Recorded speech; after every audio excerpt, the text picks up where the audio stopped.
Mr. Jason Whitlock, I got a lot to talk to you about today, but let me just start with your voting.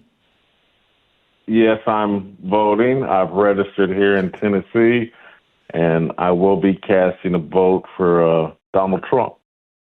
Okay, so this is a big deal, and we've talked about this for years, and there have been really important elections. Why did you never vote?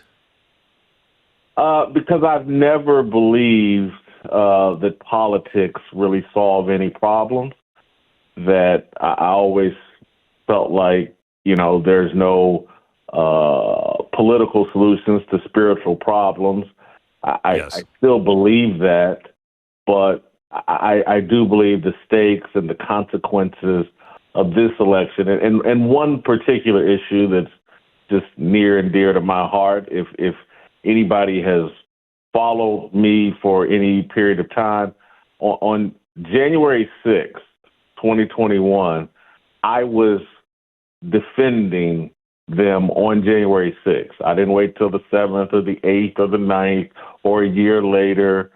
I felt like those people were justified in their actions. My instinct said they'd been set up and there were agitators and that this was being overblown and calling this an insurrection. And I just, Ashley Babbitt being murdered for no reason. And the only way to provide those people that they have put underneath prisons, the only way to provide relief to them is if Donald Trump gets reelected and pardons them. And so it's easier for me to see the consequences and or benefits in this election. And I could go on with all the other things that the left are doing that bother me, but I don't. Sometimes I question whether are the Republicans in on some of this other stuff that the left is doing. As it relates, You think? as it relates to getting January 6th people out of these dungeons, Trump can, should, I hope will do it, and I can't sit on the sidelines and say I did nothing when when I have an opportunity to do something.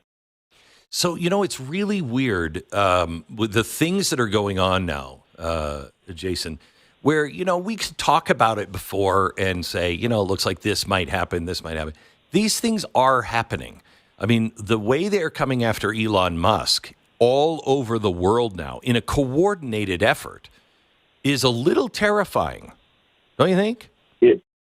It's terrifying, but I tend to look at it more of it's inspiring because that would be part two of this guy has pushed all of his chips into the middle of the table. He's Elon Musk. He's made himself an assassination candidate, a career, financial suicide candidate. He's been very bold, and I can't sit on the sidelines and watch this guy risk everything. And the third part of it would just be the shot that they took at Donald Trump men are taking real risks right now. And for me to say, hey, it's not even worth my time to register to vote and vote, I would be a coward, a hypocrite, and worthy of, disparagement. Wow, good for you. What do you think's going to happen with the jail time? If I think it's the 16th, the judge in New York has to decide, what his sentence is. If they put him in jail, Jason, how do you think that's going to play out? I think it's going to inspire more of us. I think that, I'll be praying for President Trump.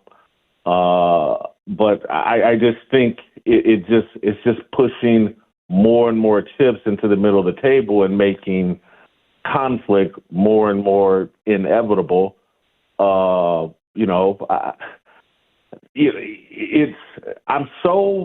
I have so little confidence in the integrity of the election process we've clearly become a banana republic, and there's a TV show called Narcos. It was popular on Netflix, and it was about, drug cartels and their influence over politics in Colombia and other South American countries. And I watch it now, or I remember it now, and go, holy cow, we're just like that. That the corrupt and the criminal are actually, we got Venezuelan gangs taking over neighborhoods and communities, and we have politicians doing nothing about it. And today, Glenn, I'm going to, on my show, I'm going to get into a discussion about the Great Replacement, and I'm going to use sports to unpack it so that people can perhaps hear it in a non-political way. But this replacement thing that they got going on, that too many black people don't understand. And I know it's not just black people that don't understand it, but we've lost our reverence for American citizenship. And we just think, hey, anybody and everybody should just be able to come over here and do whatever. And we're so caught up. We've lost sight of like religion, shared values based on religious beliefs, shared value based on our geography, shared values based on our language. That's our identity, not this other, who you have sex with, how you have sex, what skin color you're. Those things are irrelevant. Your language, your geography, and the values from your religion, that's what should be tying us together. But we don't care. Everybody, this whole people of color thing. Show me in the history of the world where people have accomplished something great, magnificent, healthy based off of shared skin color. No, it's shared values. It's shared language. It's shared geography. And we're just throwing it all away and just let any and everybody in here. And if they're from Somalia and they practice some other form of religion, that's fine. That's great. And if there's some other skin color, that diversity is our strength.